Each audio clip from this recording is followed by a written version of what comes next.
वो नर नारी हैं।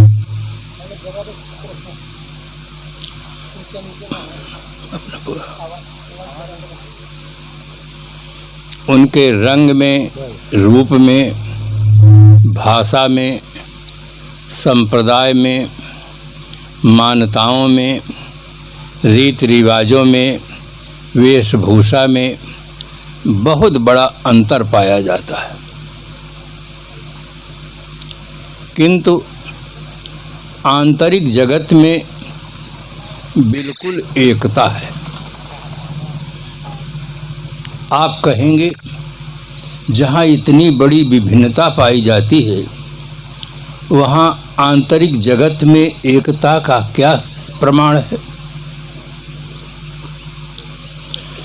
विश्व के किसी भी नर नारी से आप पूछें कि आप अपने जीवन में दुख चाहते हैं या सुख, सभी व्यक्ति एक ही उत्तर देंगे कि हमें सुख चाहिए। किसी भी व्यक्ति से आप पूछें कि आपको अशांति प्रिय है कि शांति, तुरंत कहेंगे शांति प्रिय। आपके जीवन में सम्मान अच्छा लगता है या कि अपमान, तुरंत कहेंगे सम्मान अच्छा लगता है।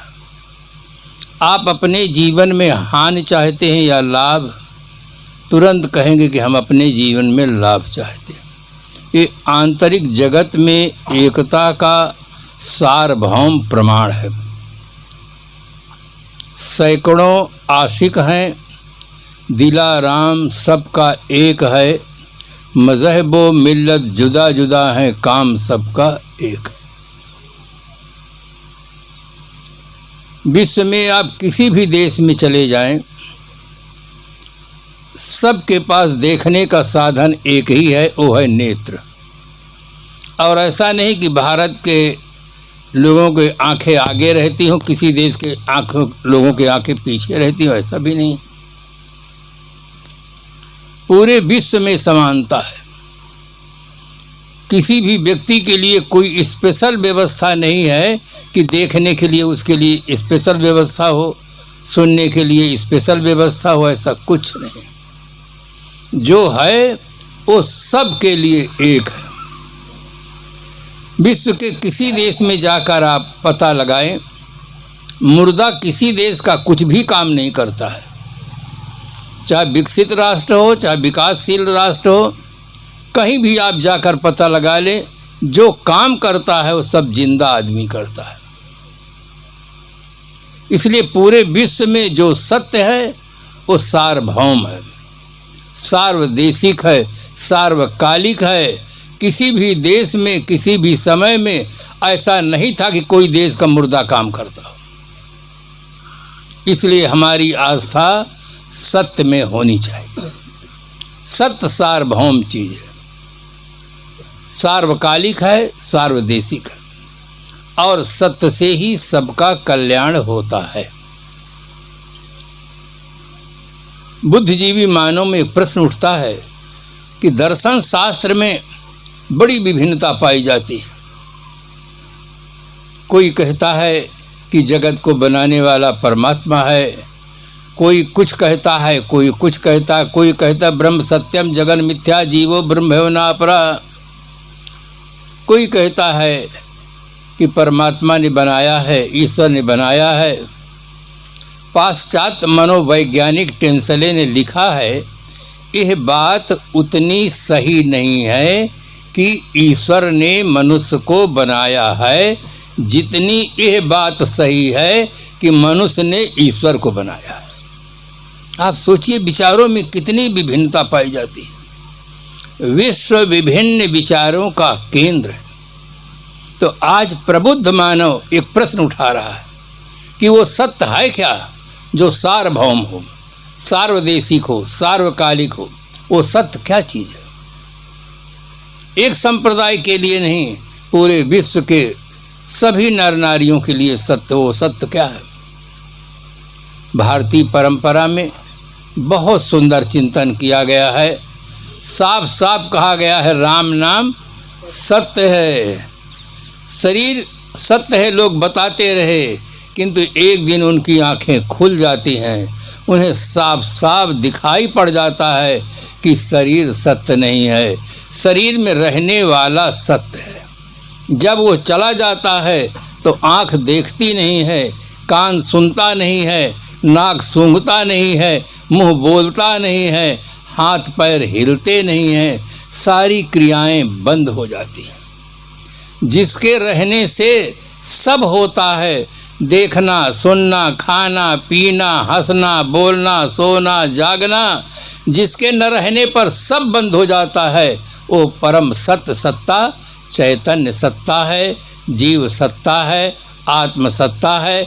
इसी के लिए संत सम्राट सदगुरु कबीर साहब ने कहा, बीजक बित्त बतावे जो बित गुप्ता होए, ऐसे शब्द बतावे जीव को बूझे बिरला को। स्वयं की सत्ता का बोध होना चाहिए। हर आदमी को सबसे पहले अपनी सत्ता का बोध प्राप्त करना चाहिए कि मैं क्या चीज हूं। इस सत्ता के बोध के लिए अभी आपने शैलेंद्र साहब के द्वारा सुना है कि कबीर अस ठाकुर से ये उभरिए जाकी छा। वो ठाकुर सदगुरु हैं।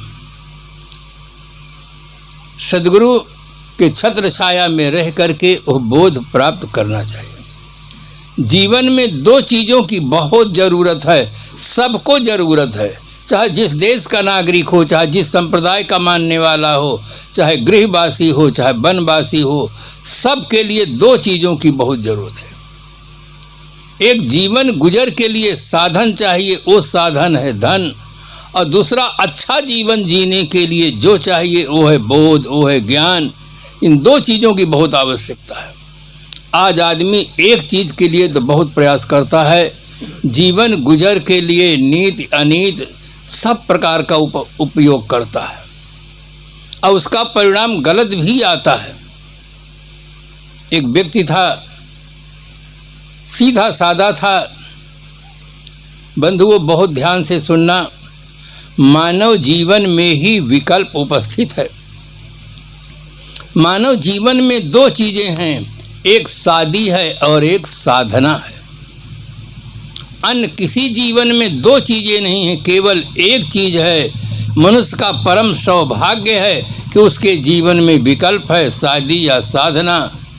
प्रायः लोग शादी का चुनाव करते हैं, दूसरी तरफ उनका ध्यान नहीं जाता है। न कोई ऐसे गुरुजन मिलते हैं, न संत जन मिलते हैं, न उनके अंदर कोई जिज्ञासा होती है। सामान्य आदमी उसी पक्ष को चुन लेता है। वो भी व्यक्ति शादी को चुना, उसकी पत्नी शकल से सुंदर थी किंतु अकल से सुंदर नहीं थी। कुछ लोग शकल से सुंदर होते हैं, कुछ लोग अकल से सुंदर होते हैं, कुछ लोग शकल और अकल दोनों से सुंदर होते हैं। कुछ ऐसे भी होते हैं न शकल से सुंदर होते हैं न अकल से सुंदर होते हैं। पत्नी शकल की सुंदर थी, उसे चुन लिए, शादी हुई। आर्थिक स्थिति उसकी बहुत अच्छी नहीं थी। पत्नी कहने लगी कि देखिए मेरा नाक खाली है, कान खाली है, इसके लिए कुछ उपाय करो, मुझे गहना चाहिए। पति समझाता है कि देवी, आदमी की मर्यादा कपड़े से होती है, गहने से नहीं होती है। कोई महिला सोने के गहना पहरे हो पूरे शरीर में और कपड़ा भर ना हो तो उसकी कोई मर्यादा नहीं हो सकती है। और कोई महिला कपड़ा पहने हो, गहना एक भी ना हो तो भी उसकी मर्यादा पूरी होती है। वो कहने लगी कि मुझे तर्क नहीं चाहिए, मैं आपसे सुनना नहीं चाहती हूँ तर्क, मुझे गहना चाहिए। आप दूध बेचते हैं तो पानी मिलाइए, समय के अनुसार चलिए। संसार आज कितना आगे बढ़ रहा है, किस रफ्तार से चल रहा है, उसी रफ्तार से आप भी चलें। दूध में पानी मिलाइए और पानी का पैसा मैं लूँगी, दूध का पैसा आप ले, मुझे गहना चाहिए। बेचारा लाचार था। आज भी कुछ व्यक्ति ऐसे होते हैं जिन्हें पत्नी बिल्कुल वैसे कस के आप पराधीन बना देती है कि जो कहे वही कहना पड़ता है। वो लाचार था, अपना तो नहीं मिलाता था, पत्नी पैसा पानी दूध में मिला देती और जब पैसा पाता तो पानी का पैसा गृह देवी लेती और दूध का पैसा अपना लेता। एक साल में इतना पैसा इकट्ठा हो गया कि वो सोने के नथनी बनवा लेती है, नाक में पहनी जाती है। अब बहुत खुश हुई कि बहुत दिनों के बाद मेरा ये सौभाग्य मिला। माताओं के मन में कभी कभी कुछ महिलाएं ऐसी होती हैं, उनके मन में ये भाव जगता है कि हम ऐसे जगह पर जाएं जहां सब लोग देखें और हमारी प्रशंसा करें। नहाने के लिए नदी के किनारे पहुंच जाती है। नदी में वहां महिलाएं नहा रही थीं। जैसे देखती हैं, कभी उसके शरीर में कोई गहना नहीं था, बड़ी सोने की नथनी थी, चमक रही थी। महिलाएं पूछती हैं, बहन जी बहुत अच्छा बनवाए हो, कितने में बना हुआ है? मारे खुशी के सारा बयान कह दिया कि ये मेरी अकल की कमाई का पैसा है, इसलिए मुझे गहना पहनने का सौभाग्य मिला है। आप तो सब जानती हैं, हमारे पति देवता तो धर्मराज के सगे भाई हैं, वे उनकी चलती तो मुझे ये सौभाग्य नहीं मिलता, ये मेरी अकल की कमाई का पैसा है। कहे, बहन अकल की कमाई कैसे होती है? कहे, दूध में मैं पानी मिला देती थी, अब पानी का पैसा मैं लेती थी और दूध का पैसा पति देवता लेते थे, ये मेरी अकल की कमाई। उसकी खूब प्रशंसा की है, खूब प्रशंसा की है। जैसे गुब्बारा में हवा भर दी जाती है तो खूब खूब फूल जाता है, इसी प्रकार से मारे खुशी के वह नदी के गहरे पानी में उतर गई नहाने के लिए। वहाँ पर घड़ियाल बैठा था, लुप लुप सोने की चमकता हुआ देखा, तेजी से दौड़ा, उसकी नाक पकड़कर खींच लिया, नाक कट गई, खून बहने लगा, चिल्ला करके बाहर भाग कर आई। खून की धारा बह रही थी, नाक कट गई थी, तो बहनें आपस में कहने लगी, पानी का धन पानी में, नाक गई बेईमानी में।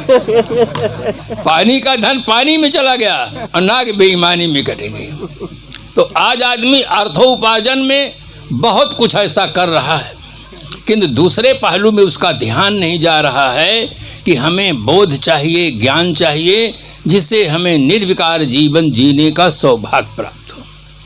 बंधुओं, जिन नर नारियों की मानसिक स्थिति अच्छी होती है, जिन नर नारियों की मानसिक स्थिति अच्छी होती है, वे ही निर्विकार जीवन जीने के योग्य होते हैं। निर्विकार जीवन जीने की योग्यता उन्हीं में होती है जिनकी मानसिक स्थिति अच्छी होती है। आर्थिक स्थिति चाहे जितनी अच्छी हो, अगर आदमी की मानसिक स्थिति अच्छी न हो तो कोई भी आदमी विकारों से मुक्त होकर अच्छा जीवन नहीं जी सकता है। बहुत बड़ा उदाहरण हमारे सामने रावण का है। आर्थिक स्थिति इतनी अच्छी थी कि सोने की लंका का राजा था। मानसिक स्थिति केवल बिगड़ जाती है, महारानी सीता का अपहरण करता है, रावण मारा जाता है। चमकती है जो वस्तु, नहीं वो सोना होता है, चमक पर जो भी मरता है उसी को रोना होता है। सद्दाम हुसैन, उनके पास इतना धन था कि बाथरूम के नल सोने के लगे हुए थे। जब अमेरिका की फौज वहाँ पहुँची तब सबसे पहले वहाँ स्नान किया कि ये दोबारा चांस नहीं मिलेगा। अरे सोने का नल हो तो भी निकलेगा तो पानी ही निकलेगा, क्या और कुछ निकलेगा? निकलेगा तो पानी की, भले सोने का नल हो।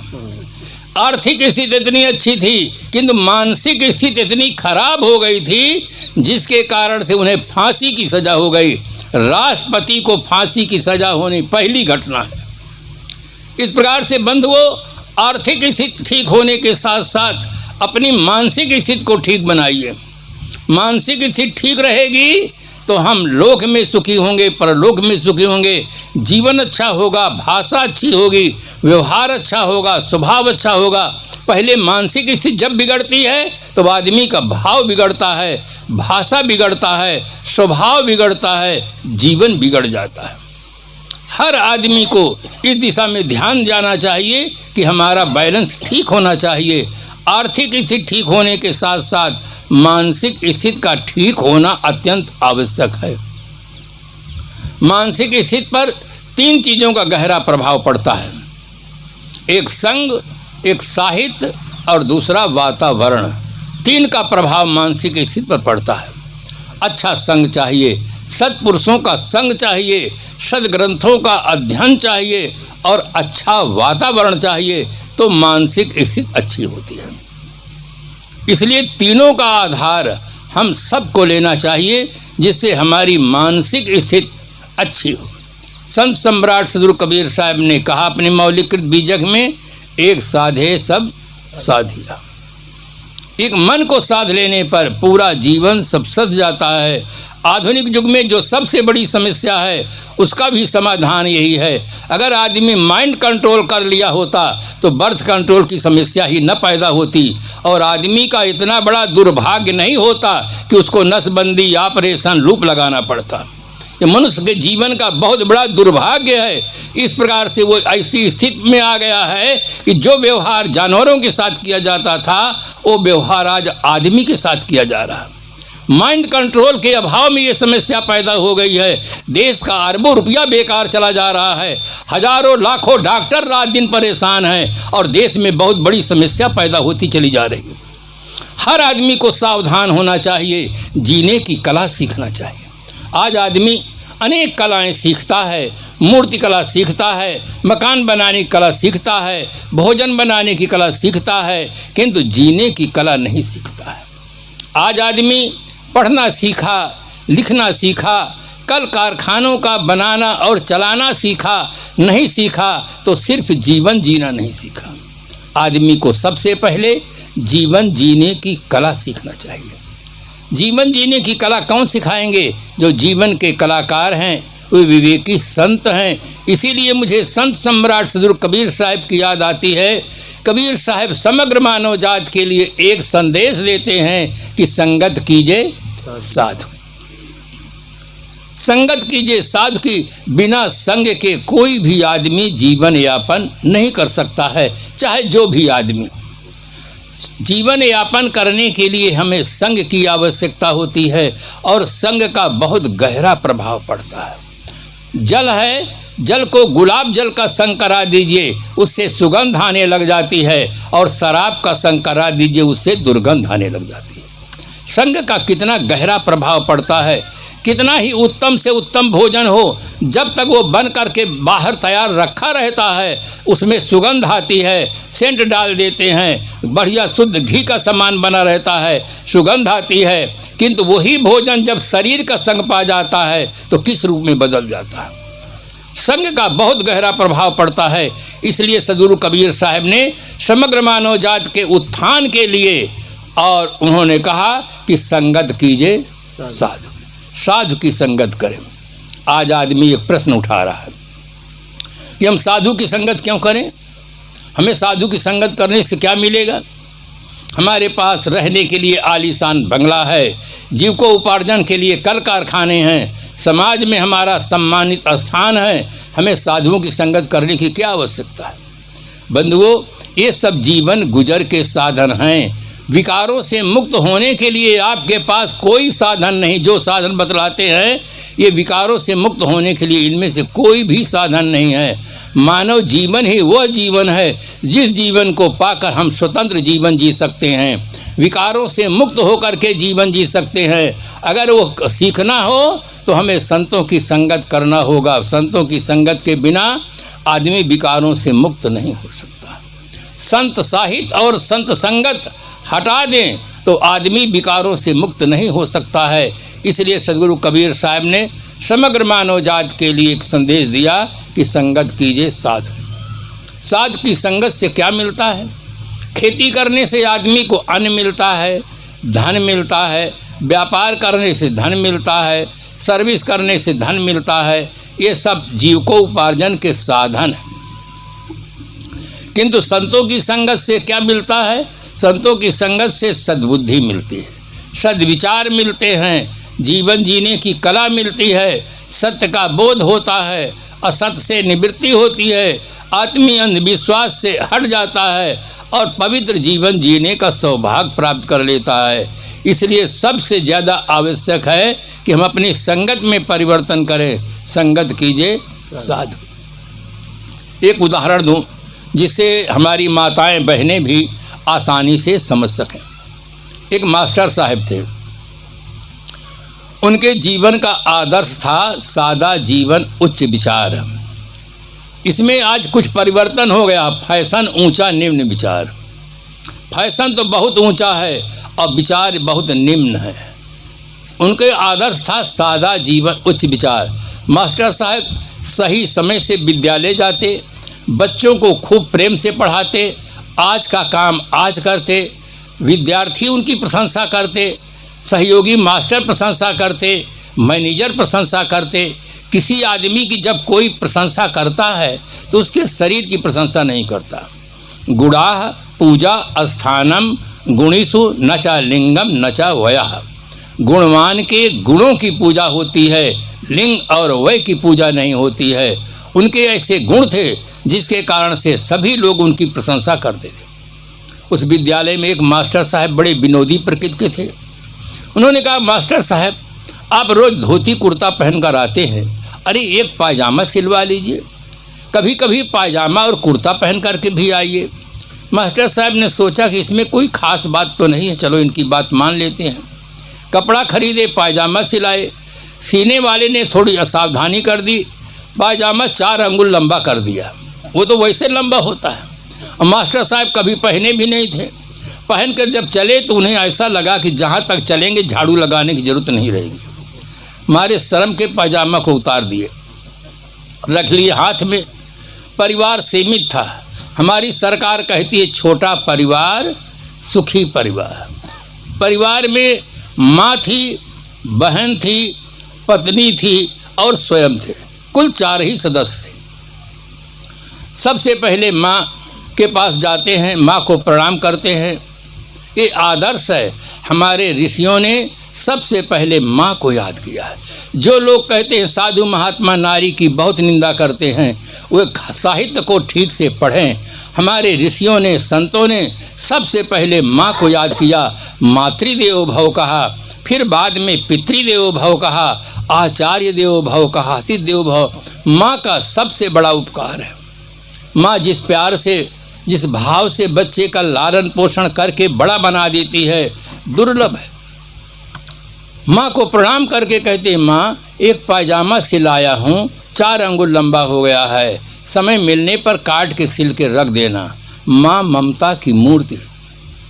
माँ कहने लगी, बेटा आँखें कमज़ोर हैं, पता नहीं कर पाऊँ कि न कर पाऊँ। मास्टर साहब को अपनी भूल महसूस होती है। माँ को प्रणाम करते हैं, पायजामा उठा लेते हैं, सीधे बहन के पास चले जाते हैं। बहन से कहते हैं कि एक पायजामा सिलवाया हूँ, 4 अंगुल लंबा हो गया है, नाप के काट के सिल के रख देना। बहन रजोगुण स्वभाव की थी। बहन तुरंत कहने लगी कि जब आप वेतन पाते हैं तो आप किसी और के हाथ में देते हैं, और जब काम कराना होता तो मेरे पास आते हैं। जाओ, मैं आपका काम नहीं करूँगी। बड़ी बहन बहुत बड़ी बात कह देती है। बात से बात उलझ जाती है, बात से बात सुलझ जाती है, बात से विश्वास जन्म लेते हैं, बात से आस झुलस जाती है। हर बात हर किसी से कही नहीं जाती, हर बात हर किसी से सही नहीं जाती। गुजारने को जिंदगी गुजर जाती है अकेली, पर किसी को किसी के बिना रही नहीं जाती। बात में बड़ी विलक्षण शक्ति होती है। बात के कारण से महारानी द्रौपदी जी के जीवन में बड़ा संकट आया। बात के कारण से महारानी सीता जी के जीवन में बड़ा संकट आया है। बात को बहुत संभाल करके बोलना चाहिए। इतनी बड़ी बात कह देती है। मास्टर साहब सीधे साधे थे। पत्नी का, बहन का संकेत पा करके सीधे श्रीमती के पास चले जाते हैं, जहाँ वेतन देते थे। श्रीमती से जब कहते हैं कि पायजामा सिलवाया हूँ, 4 अंगुल लंबा हो गया है, नाप के काट के रख देना, तो श्रीमती लंबी सांस लेती है। सुबह से मैं 4 बजे उठती हूँ, रात के 10 बजे तक मशीन की तरह काम करती हूँ। सारा काम आप मुझसे ही करवाना चाहते हैं, मैं ये काम नहीं करूँगी। आप ये काम बहन से करवाएं, बहन सिलाई जानती है, और ये काम बहन से करवाएं, मैं नहीं करूँगी। बहन पहले ही जवाब दे दिया था। इन दोनों का रिश्ता क्या लगता है? ननंद और भौजाई का। ननंद का अर्थ होता है ना धन आनंद बराबर ननंद। जिसके संबंध से भावज को कोई आनंद न मिले उसका नाम है ननंद। ननंद CID ऑफिसर होती है। चेक करती है बहन कि भाभी किसके साथ बोलती है, हंसती है, क्या करती है, और सारी रिपोर्ट माँ को देती है। माँ बेटी एक होकर के भावज के नाक को दम कर लेती है। किंतु किसी भी समझदार ननंद को अपनी भावज के साथ ऐसा दुर्व्यवहार नहीं करना चाहिए, नहीं तो कबीर साहब की साखी याद रहे। कबीर कमाई आपने निष्फल कभी न जाए, अब बोया पेड़ बबूल का तो आम कहाँ थे खाए। जो ननंद अपने भावज को परेशान करती है तो उस ननंद की जब शादी होगी तो उसके लिए भी स्पेशल ननंद तैयार ही मिलेगी। इसलिए सबके साथ सुंदर व्यवहार करना चाहिए, भावज के साथ बहुत प्रेम पूर्वक व्यवहार होना चाहिए। अपने माता पिता परिवार को छोड़ करके आपके घर में आई है, उसको तो इतना प्यार मिलना चाहिए कि वो अपने माता पिता को भूल सके, किंतु ऐसे समझ की कमी होने के कारण से लोग ऐसा व्यवहार नहीं कर पाते हैं। मास्टर साहब सीधे साधे थे, ये कोई काम नहीं करना चाहते हैं, रख दिए पायजामा, चले गए विद्यालय, बच्चों को पढ़ाते हैं। कुछ समय बीता, माँ सोचने लगी कि मेरा बेटा आज बहुत दिनों के बाद एक छोटा सा काम बताया, मैं इनकार कर गई, अपना व्यवस्था बता दी। माँ कहने लगी मेरा बेटा चुपचाप चला गया। माँ के मन में ममता उमड़ती है, पायजामा को उठाती है, प्रयास करती है और प्रयास करने पर उसे सफलता मिल जाती है। माँ बहुत खुश होती है, पायजामा को रख करके अपने कमरे में दोपहर के समय आराम करने लगता है। कुछ देर के बाद बहन आती है घूम करके और वो सोचती है कि मुझसे बड़ी भूल हो गई, भाई शादी करेगा तब शादी होगी, भाई जब बुलाएगा तब मुझे इस घर में आने का सौभाग्य मिलेगा, मुझसे बहुत बड़ी भूल हो गई। वो भी पश्चाताप करती हुई वो भी पायजामा को उठाती है, 4 अंगुल नाप करके काट करके सिल कर रख देती है, अपने कमरे में जाके विश्राम करती है। जब पत्नी को अवसर मिलता है, काम से फुर्सत मिलती है, पत्नी के मन में पश्चाताप की अग्नि जल जाती है, रोती सुसुकती हुई कितनी बड़ी मुझसे भूल हो गई। जिस पति को पाने के लिए मैंने माँ को छोड़ा, पिता को छोड़ा, भाई छोड़ा, सखी सहेलियों का प्यार छोड़ा, घर द्वार छोड़ा, उस पति की एक बात में मैंने इनकार कर दिया। रोती सुसुकती हुई वो भी मशीन के पास चली जाती है और वो भी 4 अंगुल नाप करके काट के पायजामा को सिल कर रख देती है। सायंकाल जब मास्टर साहब आते हैं, देखते हैं पायजामा सिला हुआ है, बहुत खुश होते हैं, किंतु सुबह जब स्नान करके बाथरूम में पायजामा को पहनते हैं तो आश्चर्य में डूब जाते हैं, न वो पायजामा में रहा न अंडरवियर में रहा, सबके बीचों बीच हो गया। अब बंधुओं सोचिए, काम तो सबने किया परंतु कोई किसी को बतलाए नहीं।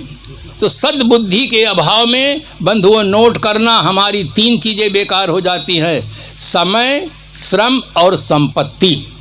3 चीज़ें हमारी नाश होती हैं। अगर सद्गुरु संतों की संगत नहीं करेंगे तो जो आप कमाएंगे वो धन भी जाएगा, आपका समय भी जाएगा, आपका श्रम भी बर्बाद होगा। जितने व्यसन करने वाले आदमी हैं, सोचिए उनका तीनों बर्बाद होता कि नहीं बर्बाद होता है।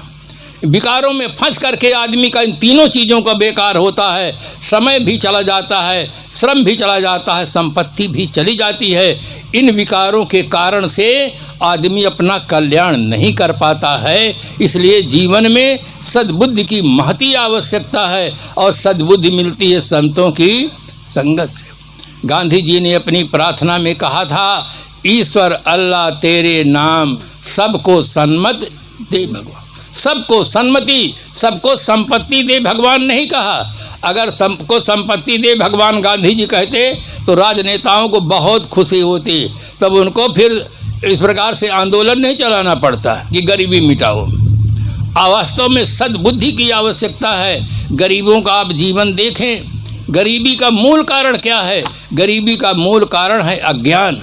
उनके जीवन में इतना दुर्व्यसन है और इतनी संतति है कि जिसके कारण से न उन्हें समय से भोजन मिलता है, न तन ढकने के लिए अच्छे कपड़े मिलते हैं, न कोई उनकी उच्च शिक्षा प्राप्त होती है। इसलिए हर आदमी को सबसे पहले संतों की संगत करके सद्बुद्धि प्राप्त करें, जीवन जीने की कला सीखें, जीवन कैसे जीना चाहिए। जग में जीवन श्रेष्ठ वही जो फूलों सा मुस्काता है, अपने गुण सौरभ से जग के कण कण को महकाता है। हर आदमी को चाहिए कि हमारा जीवन सुंदर बने, पवित्र बने। जैसे हम अपने मकान को सजाने के लिए कितना प्रयास करते हैं, अनेक देशों से सामान लाकर अपने मकान को सजाते हैं, इसी प्रकार से संतों के द्वारा सुन करके समझ करके अपने जीवन को सजाएं, सद्गुणों से सजाएं। भीतर से भी हम संपन्न रहें, बाहर से भी संपन्न रहें। बाहर हमारी आर्थिक स्थिति अच्छी हो, भीतर हमारी मानसिक स्थिति अच्छी हो, दोनों हाथ मन मोदक मोरे। इस प्रकार से अगर हमारा जीवन रहता है तो जीवन सार्थक होता है।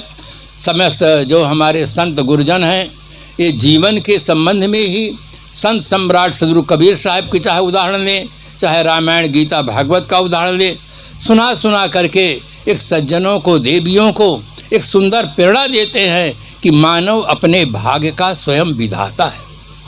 कर बहिया बल आपनी छाड़ वीरानी आस, जाके आंगन नदिया बहे सोकस मरे प्यार। आज आदमी जो चंद्रलोक की यात्रा कर रहा है, मंगल ग्रह में जाने की उड़ानें भर रहा है, रेडियो, टेलीविज़न, वीडियो और अनेक प्रकार से मोबाइल, सुंदर सुंदर यंत्रों का जो आविष्कार किया है, वो दैव के भरोसे नहीं, पुरुषार्थ के बल पर किया है। हर आदमी को पुरुषार्थी होना चाहिए, कर्मठ होना चाहिए।